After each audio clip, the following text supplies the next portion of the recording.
Well, good morning, everyone. We are going to get started. Bonjour à tous. And Nous allons welcome to commencer. day 2 of ICFP, of what promises to be Bienvenue another à la day deuxième of journée a lot of du very Congrès engaging international and sur la exciting planification discussions familiale. and conversations. Nous allons, nous allons Welcome suivre also to des all of those who are joining us présentations, des virtually, interventions très and all of intéressantes. you, Alors, à tous ceux qui se I know joignent à nous are virtuellement, en committed mode to virtuel, advancing the cause of family planning. et So I was excited to see that et qui ICFP this s'engagent year will focus pleinement on à women, faire avancer la feminism, cause de la empowerment, and family planification planning. familiale. Nous allons nous This is a subject centrer that is very sur close to la my heart, planification familiale et la and it's couverture critical, santé I think, universelle, le CSU, in advancing et and closing the gap for unmet need. nous allons This year's ICFP refermer la brèche des besoins non to satisfaits. demonstrate the Alors, ce sont les efforts des communautés pour démontrer l'interconnexion de la CSU et d'étendre la planification familiale et les services qui en dérivent et parvenir à nos objectifs 2030 et la moitié de la population du monde n'a pas accès ou d'accès adéquat au CSU ou aux services santé de base et plus de 80 millions de femmes qui désiraient la contraception mais n'ont pas accès à ce service. Évidemment, les effets néfastes de la COVID sur les services santé dans les nombreux pays et qui a eu des retombées sur la planification familiale. Et nous avons vraiment subi. Et la COVID, si nous n'investissons pas et nous ne gérons pas les problèmes, nous aurons des effets très négatifs sur le CSE. Et la grande cause, c'est que la planification familiale n'a pas reçu de ressources. Et dans 90% des pays en voie de développement qui n'ont pas suffisamment de services et qui utilisent ces services santé de base. Quand nous analysons la situation, ce sont les femmes et les enfants et ces services devraient être près des foyers, surtout dans les zones qui sont mal desservies et ces services ne sont loin de satisfaire leurs besoins.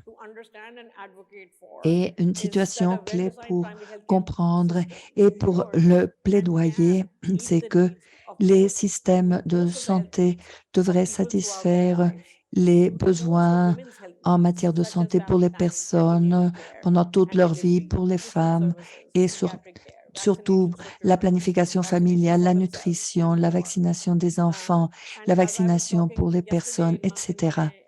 Et comme je disais hier, dans mon allocution préliminaire, les systèmes de santé ne tiennent pas en compte les femmes, ne tiennent pas en compte du tout. Alors, généralement, ce sont des services de deuxième niveau. Et au Pakistan, je suis pédiatricienne et j'ai suivi ma formation en tant que pédiatricienne.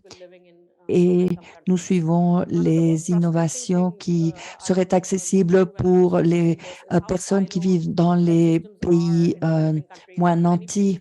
Et ce sont des systèmes qui travaillent en silo dans les pays en développement. Et les services, l'immunisation est séparée, les services santé reproductive sont en silo et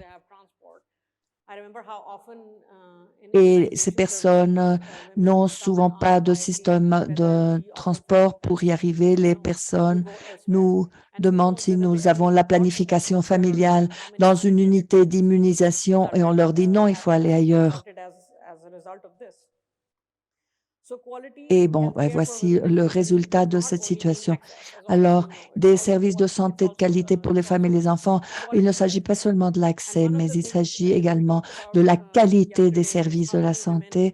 Et quand on parlait hier, combien de femmes utilisent des méthodes contraceptives, mais interrompent leur utilisation.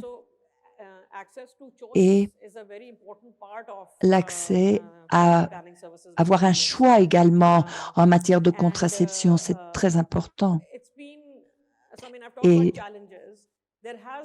également les services d'accouchement. On a fait quelques avancées, on a fait des progrès en cette matière.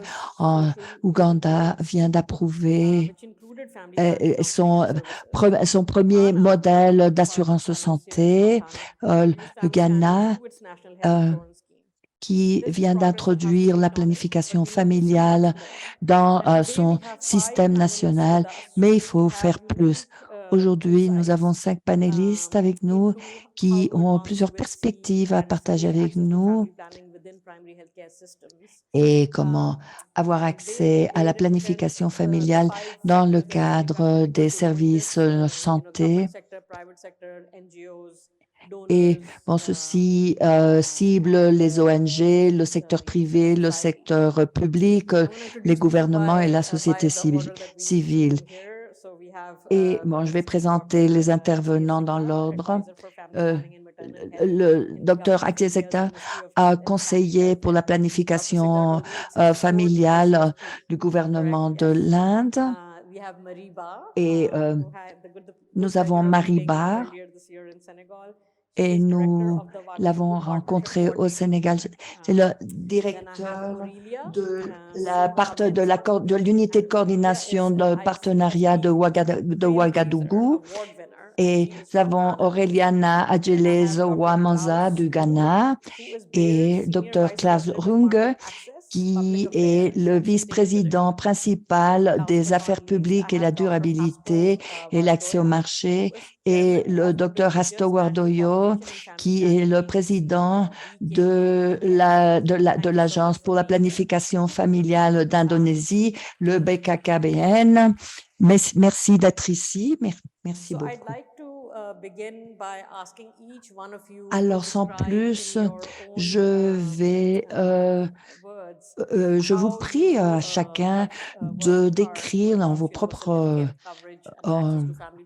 mots comment vous allez faire avancer l'accès à la planification familiale et les services de la santé, et surtout dans le cadre de notre conférence. Et chacun, vous avez 5 minutes pour vous exprimer. Merci, Anita. C'est un plaisir, un privilège d'être ici. Et merci à nos collègues distingués, à tous les participants. Et comme l'a dit Anita, c'est mon 4e ICFP. Et je suis ravie d'être ici parmi tous les membres de la communauté. Je représente l'Inde et dans ce panel, je représente le gouvernement de mon pays. Et je mets l'accent ici, j'ai eu l'occasion de travailler dans tous les secteurs de la santé infantile. Je porte la division nationale, tous les spectres de la santé et la casquette que j'ai toujours portée. Et ceci a été le programme voué à la planification familiale que j'ai porté pendant plus de 16 ans. Je trouve que c'est le programme le plus dynamique pour moi. Ce sont les programmes qui vont laisser une marque dans le cadre de la santé des enfants et des femmes de mon pays. Et au début, je pensais à la santé uniquement. C'était la seule chose que j'avais à l'esprit. Mais 1 an après, j'ai été complètement convertie et je me suis dit, il ne s'agit pas seulement de la population, il s'agit de la santé de la mère et des enfants. Et c'est ça qui représente un travail énorme. Alors, je représente le travail de la santé au niveau primaire et chaque phase de la santé joue un rôle très important dans le cadre de la santé et la maternité. Et si on trouve une synergie entre la santé maternelle et la planification familiale, on voit que le nombre de naissances non voulues s'accroît et nous avons des chiffres énormes qui nous dépassent. Alors, nous devons trouver une synergie dans nos programmes et en Inde, nous avons trouvé une stratégie et ce qu'on a fait, c'est que nous avons trouvé des programmes très centrés et pour trouver le ravitaillement et l'approvisionnement de contraceptifs, peut-être pour les villages très éloignés, pour 1,4 milliard de personnes et dans les zones rurales très éloignées. Et cela va nous donner l'occasion de travailler de façon différenciée pour gérer une méthode de planification très pointu quand on voit le sourire des femmes et des hommes dans les zones très éloignées. Le gouvernement a trouvé cette stratégie qui les a bénéficiés et dans le cas de la santé maternelle et les naissances, nous avons atteint 90% en moyenne et dans notre pays, nous avons déjà atteint près de 98-99%. Alors, nous avons fait de grandes avancées dans notre programme et nous avons des stratégies qui sont très bénéfiques et nous offrons des bénéfices à chaque mère qui vient accoucher chez nous va le faire sans coût, le transport jusqu'à l'hôpital et les médicaments, les diagnostics, les échantillonnages, les prises de sang, tout cela est subventionné par le gouvernement. Les femmes n'auront rien à payer et on leur offre un peu d'argent supplémentaire pour quelques dépenses, quelques frais. Et on assure les accouchements quand les personnes se trouvent dans nos hôpitaux. La contraception n'est pas une méthode coercitive, mais surtout, c'est une stratégie pour éviter les grossesses non voulues. Et je crois que notre programme peut offrir quelques perspectives pour d'autres pays et des indicateurs. Si nous travaillons tous ensemble, nous obtiendrons les meilleurs indicateurs et les meilleurs ODD pour ne laisser personne pour compte. Merci beaucoup. Merci, Dr. Sekta. Et le grand nombre d'accouchements et le postpartum, l'étape postpartum qui est également très importante. Alors, Madame, à vous, c'est un plaisir pour notre partenariat de Ouagadougou et nous voyons que l'ICFP est familiarisé avec notre démarche. Peut-être nous n'avons pas fait tellement d'avancées, mais nous avons 9 ministères de la santé dans des pays où nous avons les pires indicateurs en termes de mortalité maternelle, de manque de contraception. Les pays donateurs qui ont subventionné la planification familiale, l'idée était de repositionner la planification familiale à la première phase et la phase suivante, accélérer les avancées, les progrès. On a fait de grands pas en avant en termes de contraception entre les 9 pays qui travaillent. On représente 9-10% et on avance sur un 30% dans les pays. Évidemment, les moyennes sont très différentes puisque les contextes sont très différents. En termes de secrétariat, l'objectif n'est pas la mise en place, mais c'est plutôt la coordination. Alors, un des grands ciblages, nous avons 5 ciblages principaux. Une des grandes priorités sur la jeunesse. Alors, nous pourrons en parler plus longuement, mais travailler avec la jeunesse comme un agent de transformation et Melinda nous l'a rappelé lors de son allocution préliminaire, pas seulement autour de la table, mais avoir les moyens et les outils pour prendre des décisions tranchantes.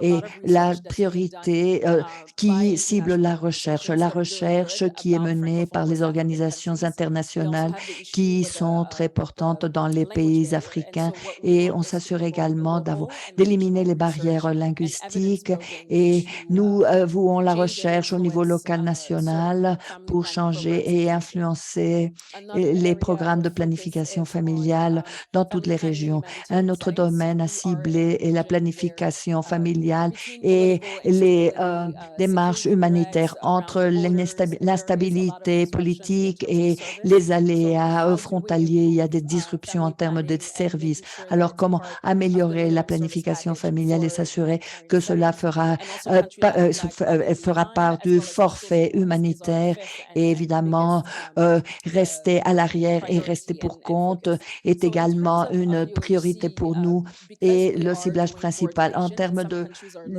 l'UFC, puisque on fait des avancées en termes de coordination, s'assure que nous allons élever la voix des champions de la société civile pour que dans l'UHC, la planification familiale soit plus percutante. Alors, les pays diffèrent, bien sûr, mais il faut s'assurer où on trouvera les meilleures pratiques, les meilleures leçons, les meilleures synergies, et quels seront les acquis en termes de planification familiale, etc. Merci beaucoup. Oh, merci beaucoup. Nous reviendrons et nous reparlerons des pays et quels sont les pays. Bon, vous pouvez nous dire quels sont les pays qui ont fait de grandes avancées en termes de planification familiale? Oui, la Côte d'Ivoire, et nous avons les directeurs pour la santé infantile et maternelle. Le Burkina Faso également a fait de grandes avancées. Alors, bon, vous pouvez déjà les mentionner. Alors, Aurélia, parlez-nous de vos perspectives sur ce thème. Bon, je travaille dans l'environnement des ONG depuis 2014. Alors, on adresse toujours les premiers niveaux et les premiers domaines. On ne voit pas exactement ce qui se passe. Alors, on fait le plaidoyer et le plaidoyer pour la prévention, et le VIH, les enfants, la santé des enfants, car les personnes dans les communautés rurales n'ont pas de source de divertissement. Alors, la pratique des relations sexuelles protégées n'est pas quelque chose qu'ils pratiquent au jour le jour. Alors, ils vont se faire des avortements, les personnes meurent et les personnes sont malades de sida. Alors, nous devons parler aux ONG, et les pharmacies doivent être dotées pour aider les enfants, car les pharmacies vendent primordialement des médicaments contre le malaria, mais ils n'ont pas d'approvisionnement en termes de contraception. Ils n'ont rien du tout. Alors, c'est notre plaidoyer en tant qu'ONG, et nous avons des jeunes plaidoyeurs, des jeunes défenseurs comme moi. Alors, si on peut entrer dans une pharmacie ou un hôpital pour obtenir des médicaments contre le malaria, on devrait obtenir des services de planification familiale dans les mêmes lieux. Et c'est pour cela qu'on plaidoie. Et nous avons également, on peut téléphoner les MSI ou les unités de santé familiale ou de planification familiale. Il y a toujours un conseiller à bord qui aura la bienveillance de vous aider. Et si vous allez à la clinique, on va vous demander, avez-vous besoin qu'on vous délivre un produit, mais de quel produit avez-vous besoin? Alors, et si je suis trop timide d'entrer dans une clinique, car peut-être ma mère, ma mère me l'interdit, mais peut-être les jeunes, ils ont des téléphones, Alors, et si vous avez besoin qui vous rencontre à mi-chemin pour vous remettre le produit, on peut le faire également. Alors, il faut vraiment penser en profondeur quels sont les besoins des jeunes et comment pouvons-nous leur faciliter la tâche et comment pouvons-nous les aider à avoir un meilleur accès à la planification familiale, y compris les médicaments dans les pharmacies. Et également, ce qu'on fait, c'est savoir ce dont ils ont besoin, peut-être pas nécessairement la planification familiale, mais par exemple, les jeunes filles qui ne peuvent pas, qui n'ont pas l'argent pour se payer des serviettes hygiéniques. Donc, on peut les aider.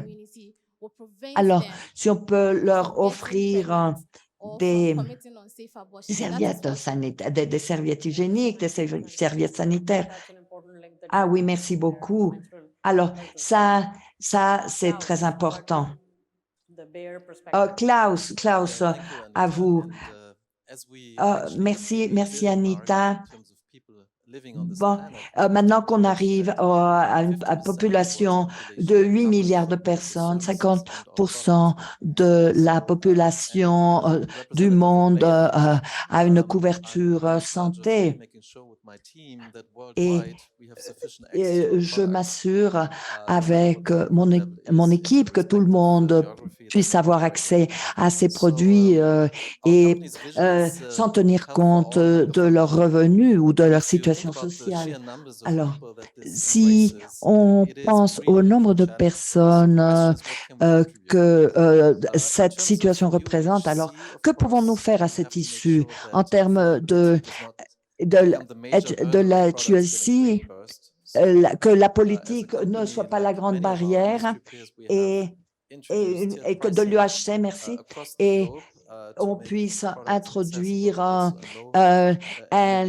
les prix, qu'on se mette d'accord sur les prix des produits dans le monde entier. Alors, ceci nous donne la possibilité d'élargir la couverture, mais nous avons encore beaucoup à faire en termes également de médicaments spécialisés. Alors, aujourd'hui, l'accès aux médicaments et l'indice d'accès aux médicaments va être publié en temps local. Alors, quels sont les résultats? Et on peut voir si l'industrie prêche par l'exemple ou non, et quelle est l'accessibilité, la construction des capacités, les efforts. Alors, il me semble que c'est un indice très important et une façon de mesurer et les autres éléments rattachés à la santé. En termes de la santé des femmes, nous avons une responsabilité très importante dans le domaine de la planification familiale. À la dernière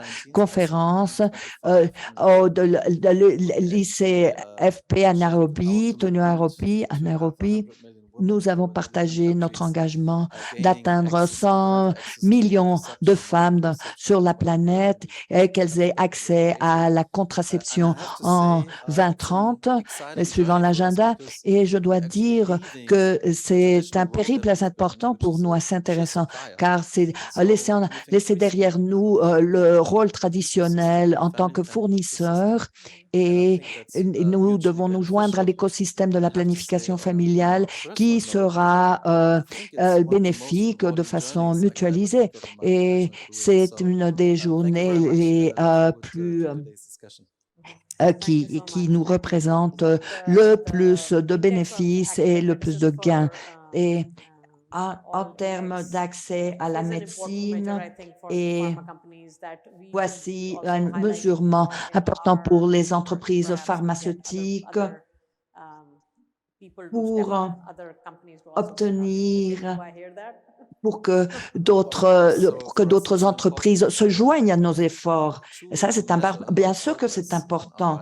Et c'est un instrument pour mesurer nos avancées en matière de l'agenda 2030, mais nous avons encore beaucoup à faire. Merci.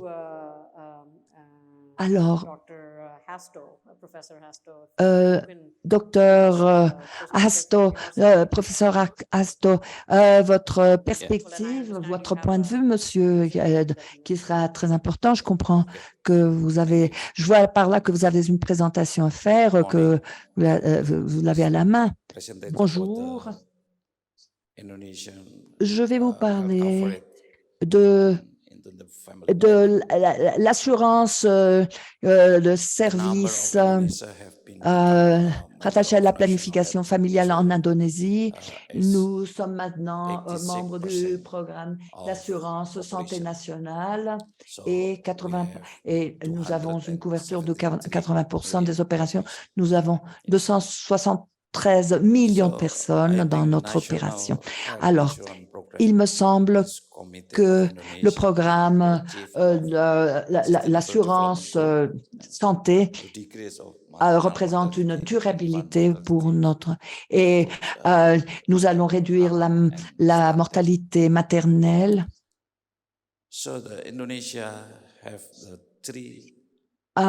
L'Indonésie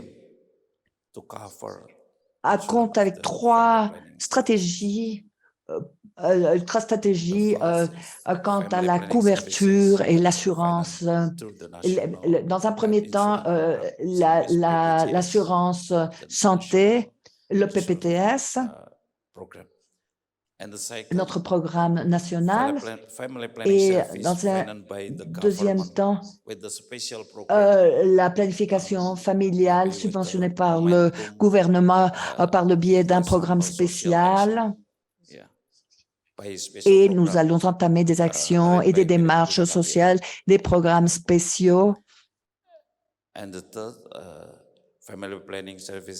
Et dans un troisième temps, nos services de planification familiale.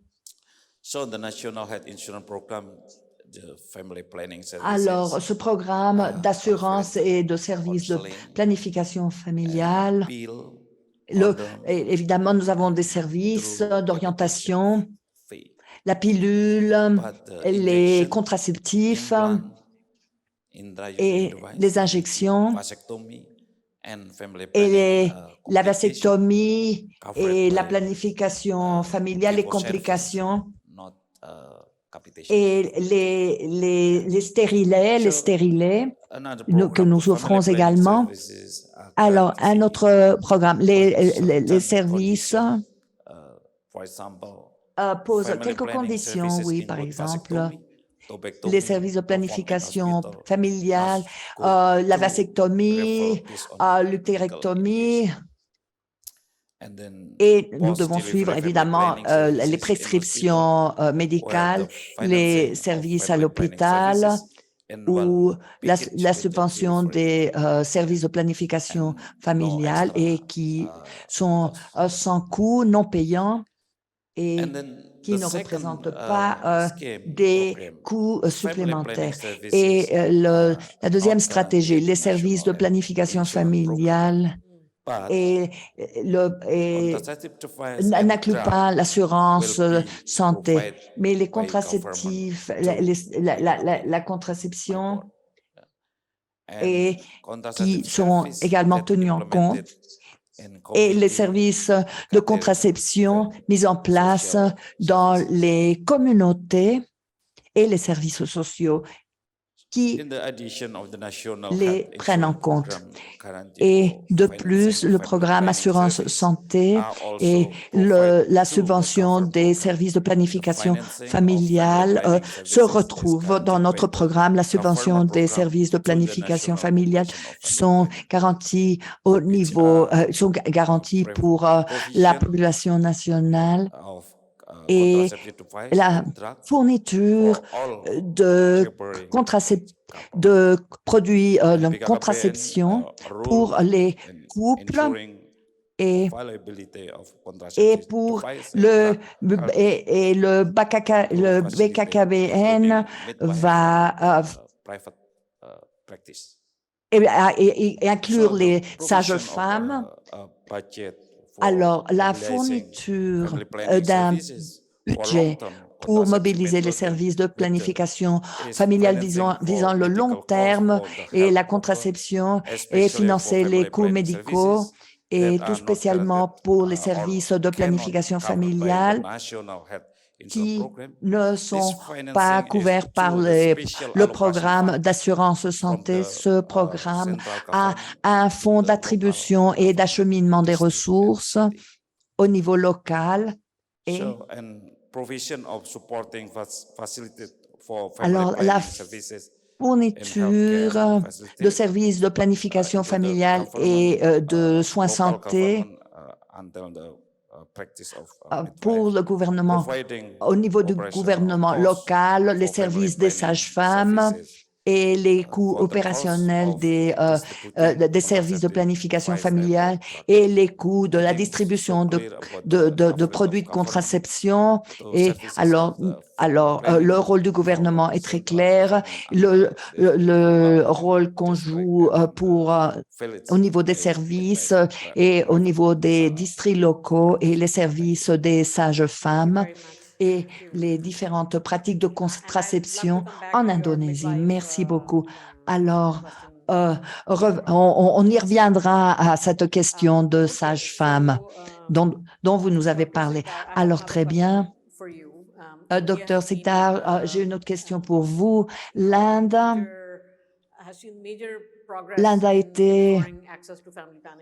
a fait de grandes avancées en termes de planification familiale et de couverture. Vous en avez parlé longuement. Bon, ces 3 ans à venir, comment percevez-vous les avancées de la planification familiale et les différents contextes qui émergent? Bon, je dois dire dans un premier temps que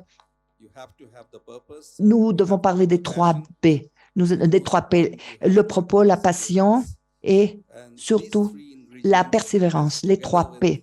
Et ces 3 ingrédients, tous ensemble, doivent s'accompagner d'une vision et la sensibilité, le sens commun pour votre population et les fournisseurs et les décideurs et atteindre les personnes qui n'ont jamais été atteintes, les toucher et avoir une connectivité globale. Tous ces ingrédients vont nous mener au succès et l'Inde a trouvé le succès dans le cadre de la planification familiale, mais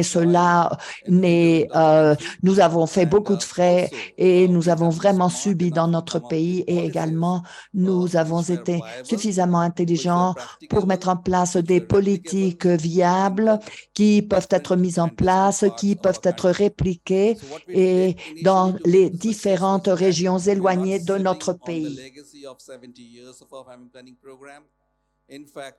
C'est-à-dire que nous construisons sur une expérience de 70 années et nous avons adopté l'engagement d'élargir les objectifs de la planification familiale depuis 2020 et nous avons travaillé sans cesse à ce fin.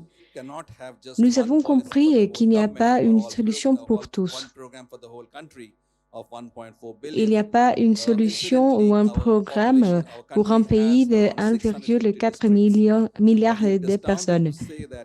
Notre pays a énormément de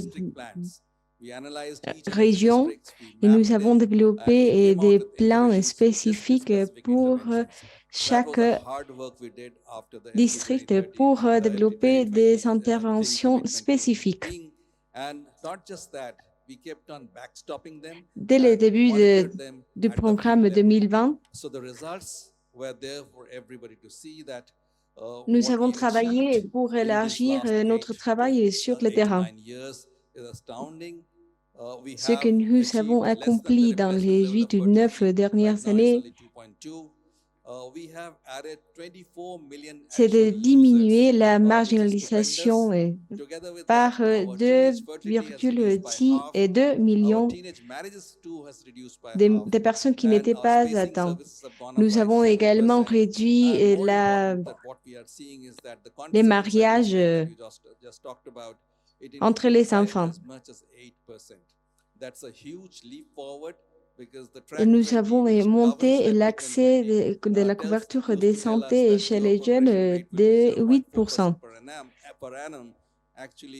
C'est-à-dire que notre programme s'accroît de 0,4% par an, c'est-à-dire 3 ou 4 fois la vitesse que nous avons conçue au début du développement du programme 2020.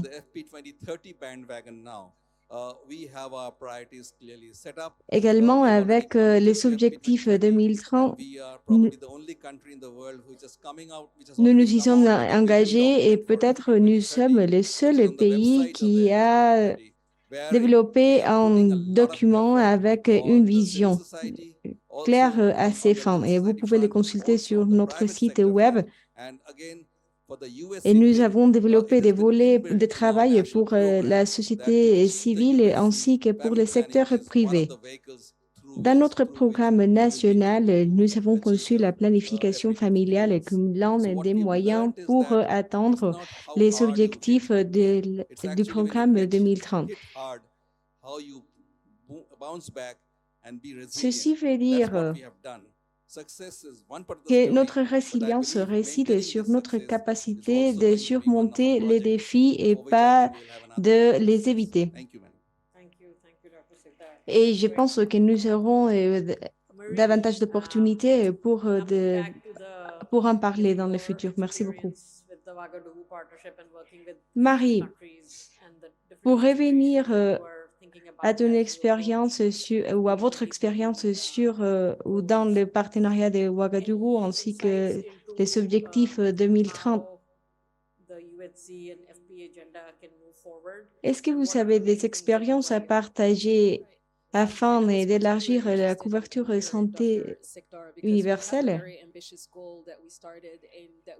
L'expérience du docteur Siktar était très intéressante pour moi parce qu'elle s'aligne à notre vision.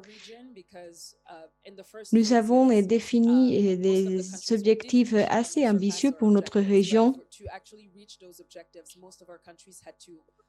Dans notre région, la majorité des pays ont élargi la couverture des santé, mais nous devons toujours élargir l'accès à la planification familiale. Il y a des pays comme le Sénégal qui ont réussi à atteindre leurs objectifs au court terme, mais nous affrontons des défis à ce sujet.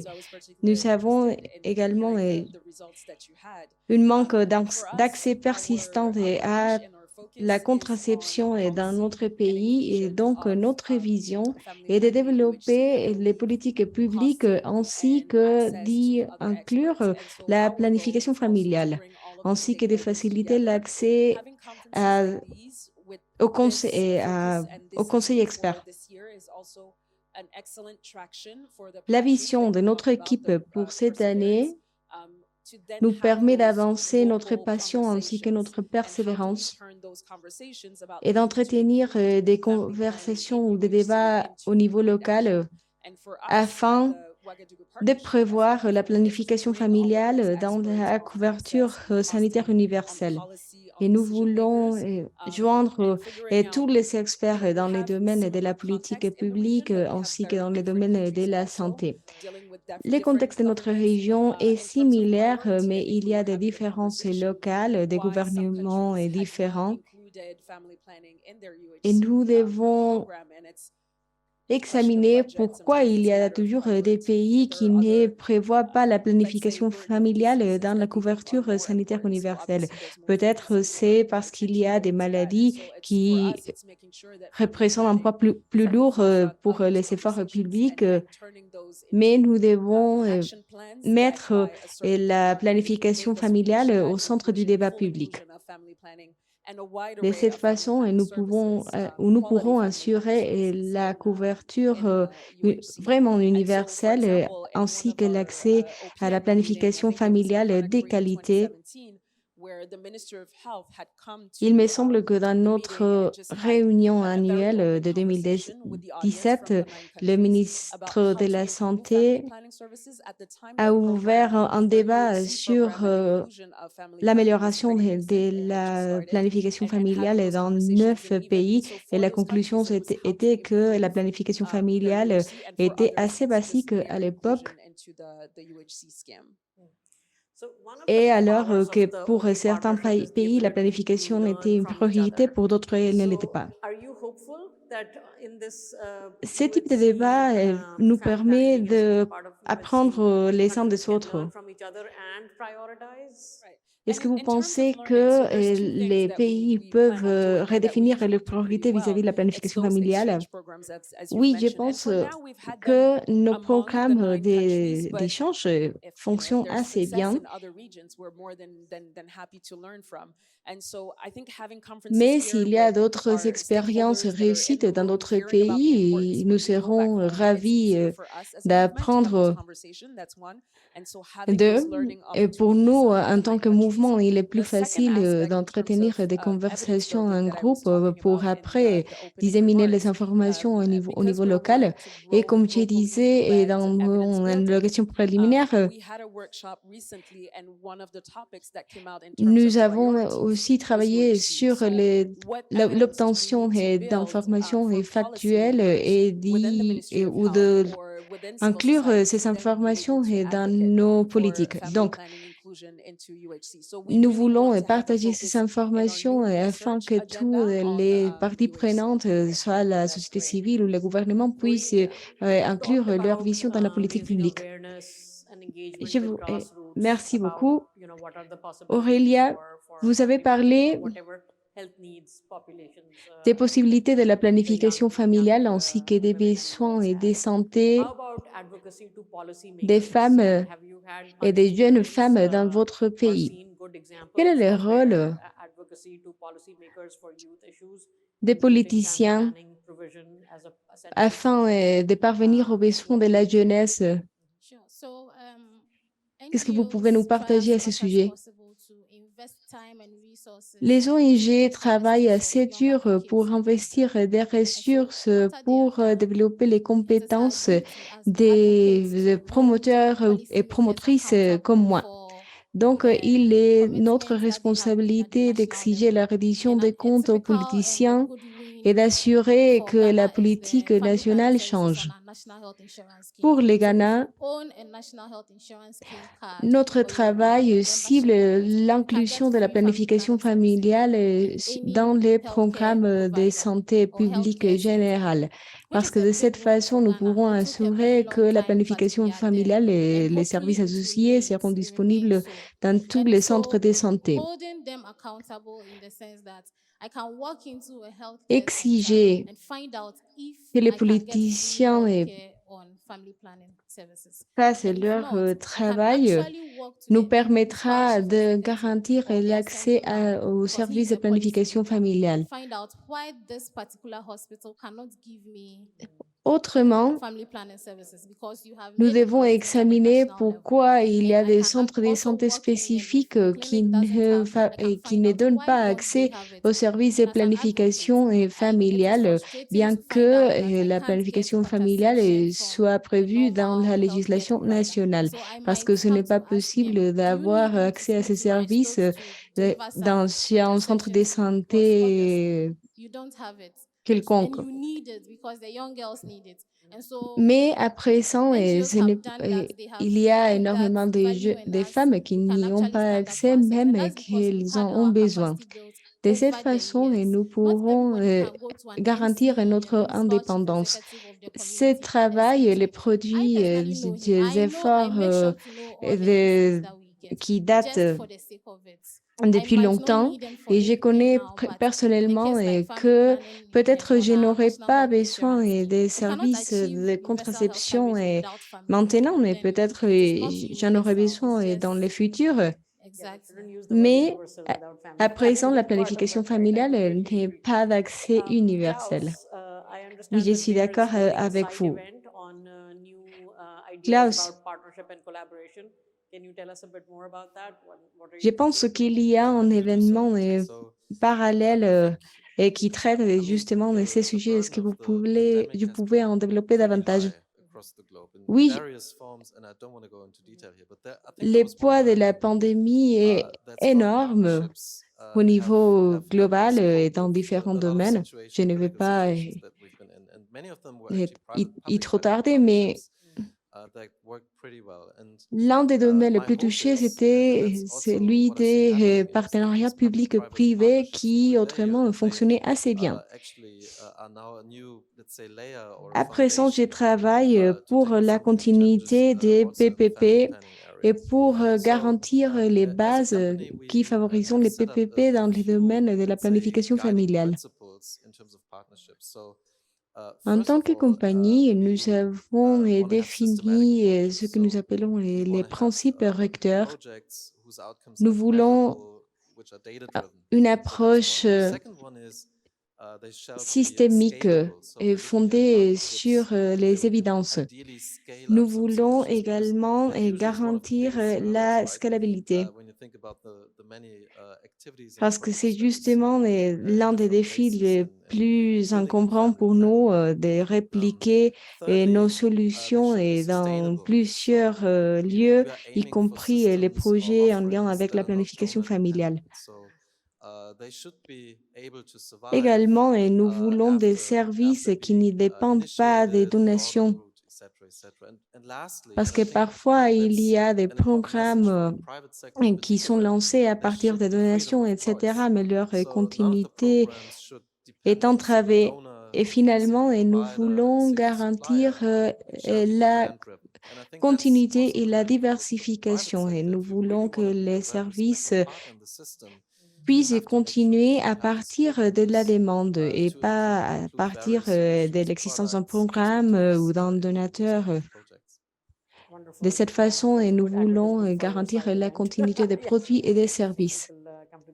Merveilleux, et je pense que votre événement sera assez intéressant.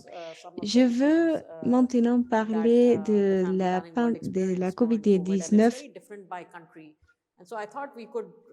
Nous avons vu comment il y a eu un impact dans la planification familiale à partir de la pandémie. Donc, je voudrais savoir 3 ou 4 exemples sur les effets de la pandémie dans vos contextes.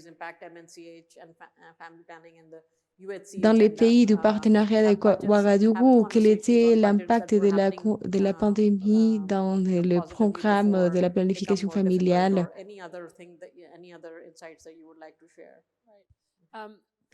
Ou est-ce qu'il y a d'autres informations que vous voulez partager à ce sujet?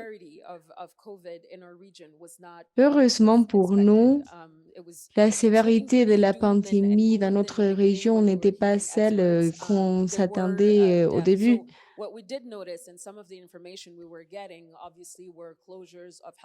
Nous avons reçu énormément des informations et des experts ainsi que des soignants qui ne pouvaient pas travailler à cause de la maladie. Mais dans énormément de pays,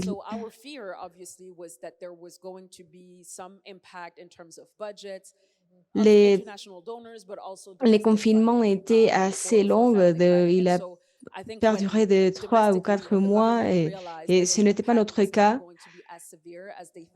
Donc, heureusement, quand nos gouvernements se sont rendus compte que l'impact n'était pas si lourd pour nos populations et les mesures étaient allégées, et ce qui nous a permis de continuer nos efforts de plaidoyer et d'engagement avec la société civile. Ce que nous avons beaucoup apprécié dans notre région, c'était la flexibilité des donateurs pour donner de l'équipement, des protections et pour les soignants, et ce qui était l'une des barrières les plus lourdes pour nous. Pour nous, c'était plutôt les problèmes liés à la sécurité et les menaces et non pas la pandémie qui nous a posé un problème. Et et les conditions étaient, où la normalité était restaurée après un certain temps. Et alors qu'ici, c'est la première conférence internationale en Afrique, nous avons organisé des événements internationaux pendant les 18 derniers mois. Je pense qu'il y a des bonnes pratiques ainsi que des apprentissages au niveau des mécanismes et des réunions d'urgence, ainsi que des conversations entre les parties prenantes. L'une des choses que nous avons fait avec les partenariats de Ouagadougou, c'était de nous focaliser sur la santé pédiatrique. Et par exemple, la Guinée avait fait face à l'Ebola juste avant la pandémie et ils ont partagé leurs expériences avec des pays qui n'avaient jamais vécu une telle expérience. Et aussi, le Mali nous a partagé ce qu'ils ont fait et en termes de dissémination des informations dans chaque maison et dans les petits villages. Et par exemple, le Togo était très intéressé par cette approche. Et je pense que ceci revient à ce que Dr. Siktar avait mentionné justement de l'importance de la dissémination d'informations au niveau local. Oui, pour rebondir sur ce que Marie a dit, nous avions très durement touchés par la pandémie et nous n'étions pas très épargnés comme l'Afrique l'a été. Mais nous avons réagi très vite et tous nos équipements étaient déployés. Comme je l'avais mentionné, c'était les travailleurs de la santé qui étaient à l'avant de nos efforts parce que nous voulions prévenir à tout prix que les gens arrivent aux hôpitaux. Et donc, nous avons utilisé cette approche de contact à niveau local pour donner des contraceptifs aux populations qui ne pouvaient pas quitter leur maison.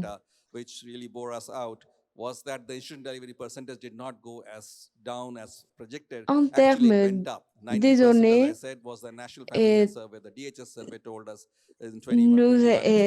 au lieu de voir une baisse dans l'utilisation des services et des santé pour la planification familiale, nous avons vu que les services ont vu une hausse dans la demande de 90%.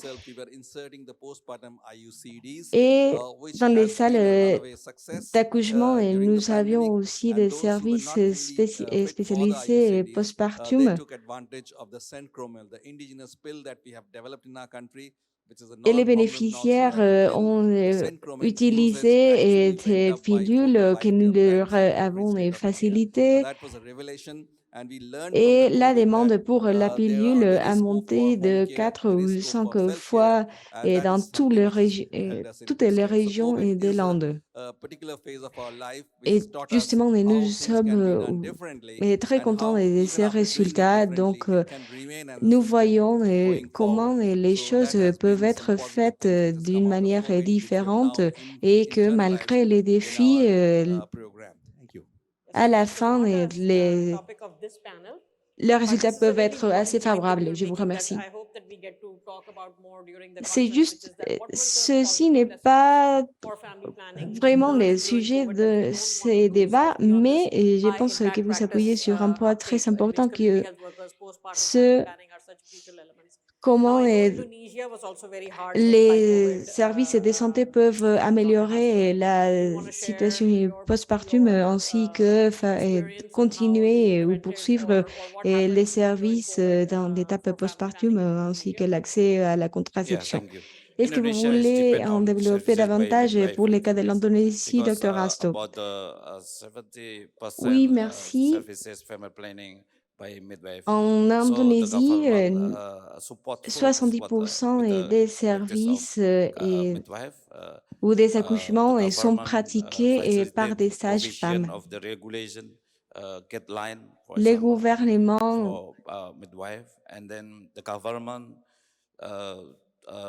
support by a émis financing des by the régulations transfer ou une fund législation from the spécifique au central to sujet the du local travail des government sages-femmes. until the midwife practices private and government practices. Et All of the c'est une practices approche of midwife centralisée et and après, covered by le the fund, sage-femme au niveau local local government and peuvent transfer fund pratiquer des from the central accouchements à government. partir des And then directrices it du is very important gouvernement to central. continuing training for the midwife. So Il est très important collaboration with de the university and the academic of favoriser la midwife formation chez les make the sages-femmes. Nous avons une pre-service training, université especially about spécialisée the dans les IUD, métiers des implant, sages-femmes, ainsi que removing dans of la implant and formation IUD. ou des It is formations very important spécialisées, pre-service par training to the exemple midwife. pour So I think it's l'enlèvement de very l'implant important ou d'autres pre-service méthodes training in midwife. contraceptives. Donc, la formation pour les sages-femmes est assez importante pour nous.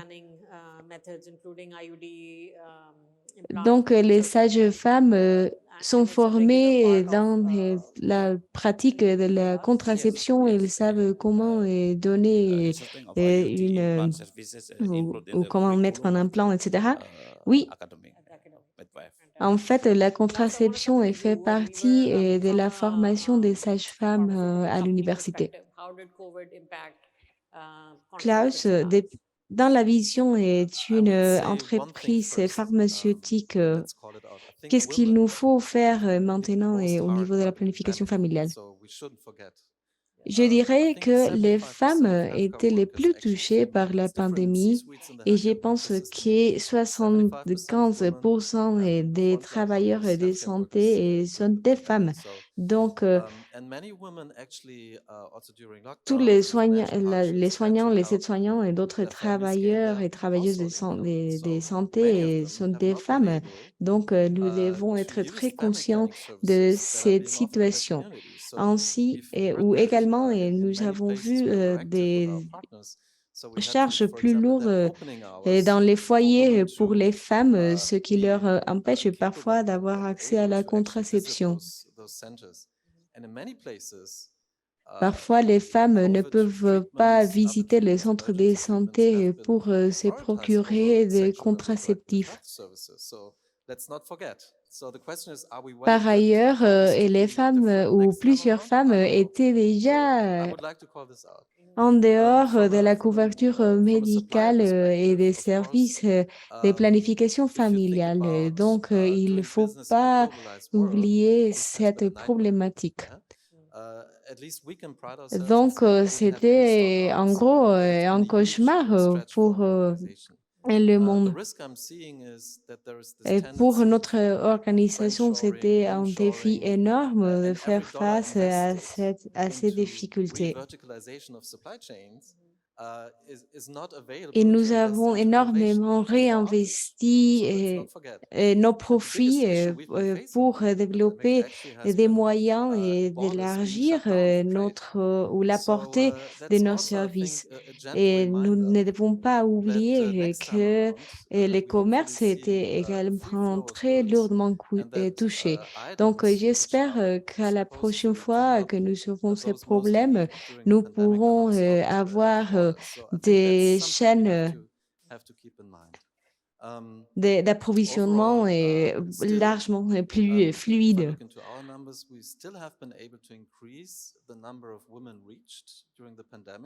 Et pourtant, nous avons élargi le nombre d'usagères des services de contraception par 1 million de femmes, mais il y a toujours des violences sexistes ainsi que de grossesses non planifiées. Et je pense qu'il est indispensable pour nous de continuer à parler des apprentissages de la pandémie. planning for the future, how do you keep borders open Et for tout à fait, et ces services? sujets est critique I'm et going to nous switch to devons health systems, and I le think I'll only get, because we are running, prévoir we have dans about nos 20 minutes left, prochaines so we will run stratégies. out of time. And so maybe I'll Il just nous ask two reste à peu questions. One près to 20 Dr. minutes, Siddharth. donc je Is, vais can you changer de tell us a little sujet bit et je vais more vous poser about deux the questions. Et la Ayushman première, Bharat c'est Yojana pour and how vous, that helps docteur family planning? I know how it helps Sigdar. pregnancy, but how does it help family planning? So this Est-ce que vous pouvez nous Ayushman Bharat, parler de Ayushman in des Sanskrit, our old language is that healthful de life, blissful l'initiative life, whatever we Haishbar call it de that way. planification A wellness component is built familiale? in. So this Ayushman Oui, Bharat, Bharat is tout the à name for India. So this fait. Ayushman Bharat scheme was launched on 23rd of L'initiative September Haishban 2018, a almost 1.5 été to 2 years before publiée the en pandemic actually started 2018, hitting us. And this was a c'est-à-dire very ambitious program which was inaugurated 2 ans by avant Prime la Minister, pandémie. Il wherein there are s'agit actually two d'un vertical pillars programme to it. assez One is the ambitieux creation of qui se health and concentre wellness pas seulement centers sur la across the santé, country. mais And the second is aussi the les insurance part bien-être. that we're talking Ceci à about. partir de In a la health and construction wellness des center centres is de something what we santé have done, ainsi a que unique sort of a concept. l'élargissement 200,000 de health and wellness l'assurance centers maladie. were supposed to be set up, out of which 125,000 Depuis already are in place. 2018, And in the next notre 6 months, plan the était whole de 200,000 construire will be done. 100 And this 000 centres de 200,000 santé are actually et manned by community health d'arriver officers, à which are 200 not 000 medical centres MBBS de doctors, santé but they are et basically nurses, postgraduate nurses, jusqu'à in fact, BSc and MSc 2023. nurses, who Dans are ces centres trained de for about 6 santé, long months nous on n'avons public pas health des aspects, which docteurs, includes mais des wellness, which includes infirmières yoga, which qui, includes community qui sont community wellness, formés dans non-clinical les wellness, and bien-être, the le reproductive and childbirth yoga, component,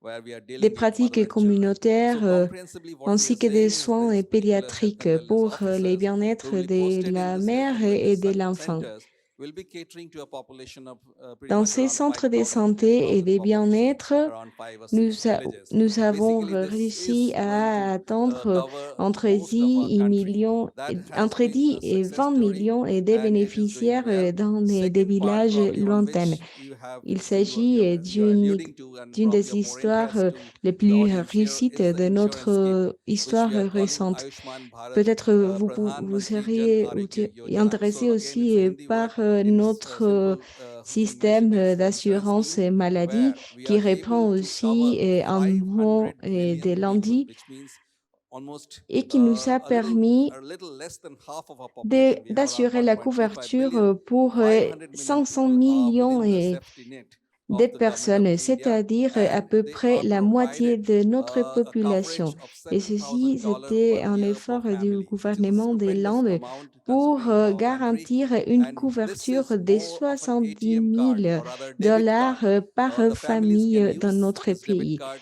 every year, and whoever falls sick, L'assurance this is basically for maladie est tertiary and garantie secondary level of à care in partir hospitals. d'une There are about carte de vie 1,360 odd packages for medical, surgical, gynecological, et qui and family planning nous services, permet which is included d'offrir in these plusieurs particular packages. forfaits, des forfaits Since des we soins got a little bit of gynécologiques, des setback forfaits because of the des soins pandemic, we have been des able to familiales, issue around etc. 2 million, Et 200 million cards already. de cette Another façon, 100 million nous is going to avons be done in the next 1 to bénéficié 1.5 200 months. 000 We personnes believe that at et the end nous of this financial espérons que year, which will be d'ici ending on un March next mois year, ou un we'll mois et be able to demi, have all nous aurons 500 atteint million cards in place. 200 And that millions is de something which personnes is qui really auront changing the scenario. leur The aim carte and objective of this d'assurance particular insurance maladie card was et dans les to achieve futurs the goals proches. of the universal Cette healthcare carte and d'assurance the SDG maladie goals, nous where we are saying permettra that leaving no one de behind. garantir ou The d'atteindre important part l'objectif of de this 500 couverture million coverage is sanitaire that universelle, we give ainsi que our own de ne states the pas ou de flexibility ne to laisser increase more personne people if they pour want. compte. The states Et dans added in nos another États, 150 ceci million. nous So in permet essence, it is covering d'augmenter notre 650 million flexibilité. population of our population, which is just half of our population is already taken care of. De cette And this, façon, we nous pouvons believe, going garantir forward, is the l'assurance way pour that India 615 is reaching its millions de vulnerable personnes, population, c'est-à-dire because la this moitié de notre 650 million population. also covers Euh, around Ceci est 108 une million évidence de la vulnerable façon and rural comment les poor Landes mothers assurent la who are far protection from des the plus vulnérables safety net. ainsi We que have des also brought them populations under safety rurales net. So we marginalisées. probably Et think that nous avons going forward, the garanti aim un of filet de USC, protection PSC sociale and pour the notre SDG goals will be population. achieved with De these cette particular façon, insurance scheme. nous nous espérons et que nous atteindrons les objectifs 2030 à partir de cette programme de protection sociale qui est déjà plus large que les programmes de couverture sanitaire du Canada, des États-Unis et du Mexique ensemble. Mais il faut continuer à travailler. Et notre programme est complètement digitalisé, complètement numérique, et ce qui garantit son succès. Je vous remercie. Bon, avec avec les services de santé et de bien-être, vous avez envisagé les services de contraception, oui, en effet, et on se cible sur les activités, la santé préventive pour les enfants et l'immunisation. Nous l'avions déjà mise en place et les taux de vaccination sont très élevés, mais ce domaine et les accouchements et l'approvisionnement de contraceptifs injectables, de contraceptifs pour les hommes et d'autres méthodes de contraception. Et à cause de la contraception, nous avons innové et chaque hôpital, chaque PSI ont des kits d'auto-soins et avec des méthodes de contraception. En Inde, nous sommes également des producteurs, les fabricants. Alors, quant à l'accès des services, ce n'est pas le propos qui importe, mais c'est simplement les autosoins et nous obtenons les données, nous allons démultiplier les nombres en matière de contraception et comment nous allons les augmenter. Classe, revenant sur le rôle et l'accès aux services d'accouchement et vous allez atteindre 100 millions de femmes. Alors, nous nous penchons sur les nouvelles méthodes et comment Bayer va les mettre en place. Merci pour cette question. Je vais parler de l'ICPF ou de la CIPF 2025 et comment nous allons nous aligner vis-à-vis des ODD onusiens. Alors, la brèche que nous avons dans le monde entier, et il y a quelques éléments que nous avons mis en avant en tant que compagnie, en tant qu'entreprise. Bien sûr, il faut s'assurer que les approvisionnements suffisent pour toucher cette population. Nous avons établi une nouvelle centrale au Costa Rica et ce n'est pas seulement pour les profits, mais cela représente un investissement de 200 millions d'euros et au Costa Rica. Et la mise à l'échelle des partenariats, et je tiens à parler de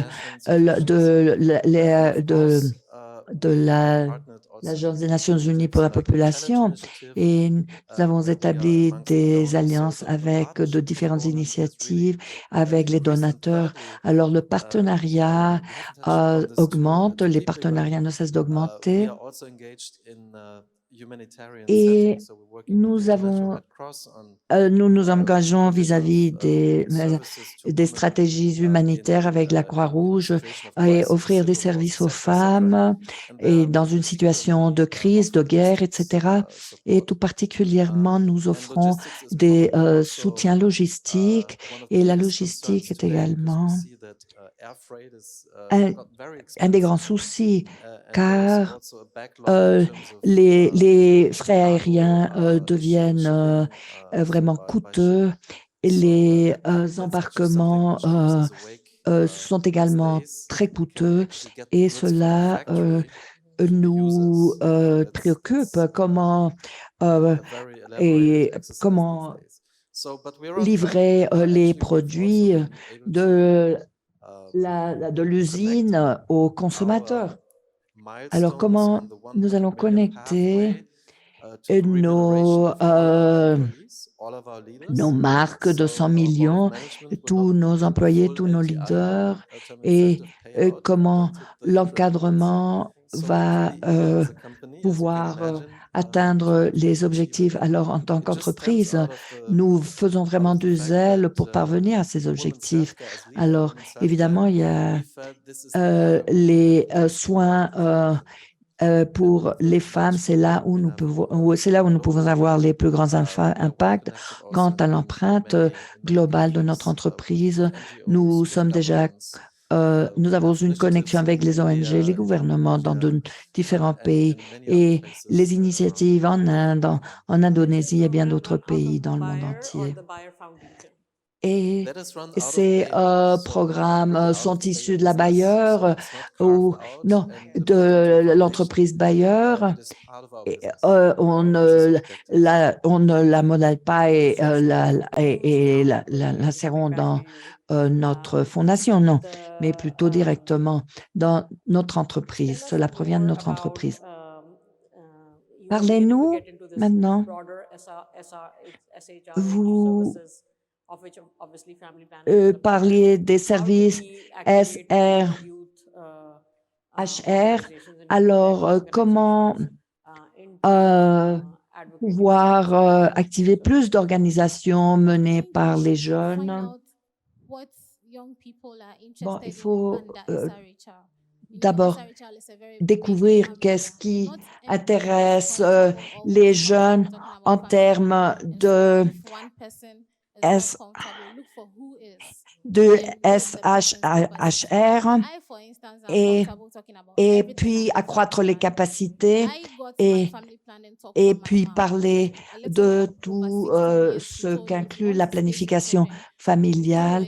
Pendant 16 ans, ma mère m'a dit, si tu ne veux plus avoir d'enfants ou si tu veux avoir des enfants à des intervalles précis, alors il faut vraiment suivre les conseils de maman. C'est ce que j'ai fait. Alors, depuis le début, ma maman m'en avait parlé et alors il faut voir qui se sent à l'aise avec quoi. Si vous êtes confortable avec les différentes méthodes, alors il faut accroître la capacité dans ce sens-là et que les jeunes s'adaptent à travailler dans ces différents espaces. Certains ne voient pas l'intérêt. Alors, ce que les personnes ne savent pas, c'est que la planification familiale, il faut investir du temps, les ressources, la connaissance et peut-être on ne verra pas des résultats immédiatement, mais il faut travailler. C'est un travail à vie. Et à cause de votre plaidoyer, peut-être les jeunes filles vont pouvoir retourner à l'école.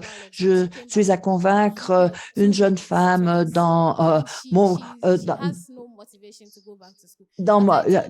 mon quartier de retourner à l'école, de suivre ses études. Imaginez ces enfants dont la mère ne ressent pas le besoin de retourner à l'école. J'ai beaucoup appris de mes parents. Il faut leur donner à propos la raison de vouloir se joindre à défendre la planification familiale, investir leur temps et on pouvons utiliser, nos propres enfants seront un bon exemple à suivre. Alors, si vous n'utilisez pas ces services, alors comment puis-je vous aider avec votre fille? Maintenant, je suis mentor de jeunes femmes car leurs mères n'ont pas d'informations. Alors, les jeunes femmes doivent obtenir l'information nécessaire. Alors, nous faisons suivre les jeunes adultes, les jeunes à suivre ces formations pour leur offrir toutes les informations nécessaires dans les zones rurales qui n'ont aucun privilège, qui n'ont pas les informations que nous avons. Alors, on parle ici d'investissement et il faut les convaincre. C'est un investissement. Vous ne perdez pas le temps. Ce n'est pas un gaspillage du temps. Alors, comment pouvons-nous gérer les problèmes des jeunes et les problèmes auxquels les jeunes font face maintenant? Bon.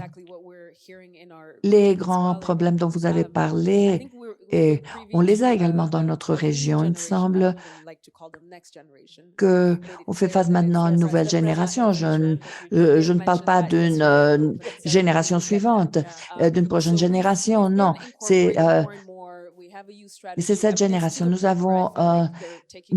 suivons une nouvelle stratégie. Nous sommes à un point où les personnes s'intéressent à notre projet. Les associations de jeunes s'intéressent également.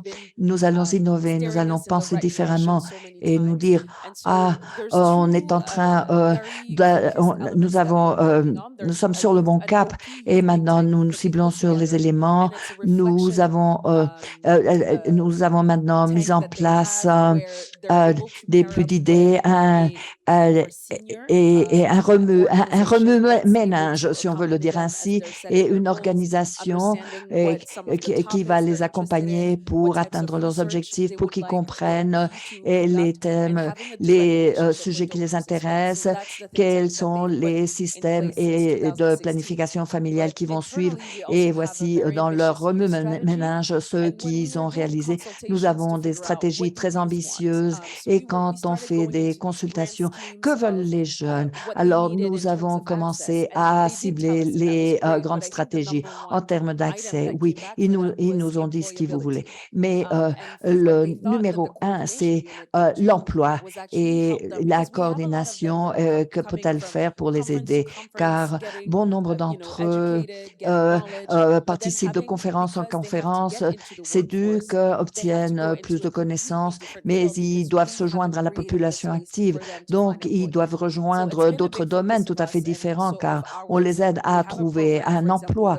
Alors, nous avons mis en place un programme dans l'OBCE, par exemple. Hier, on a fait de très bon travail à la cérémonie d'ouverture et la cohorte antérieure, toute la cohorte précédente a trouvé un emploi. Alors, on leur offre des postes, s'ils viennent aux conférences, s'ils participent et s'ils deviennent des défenseurs, mais il y a bien plus à faire pour eux.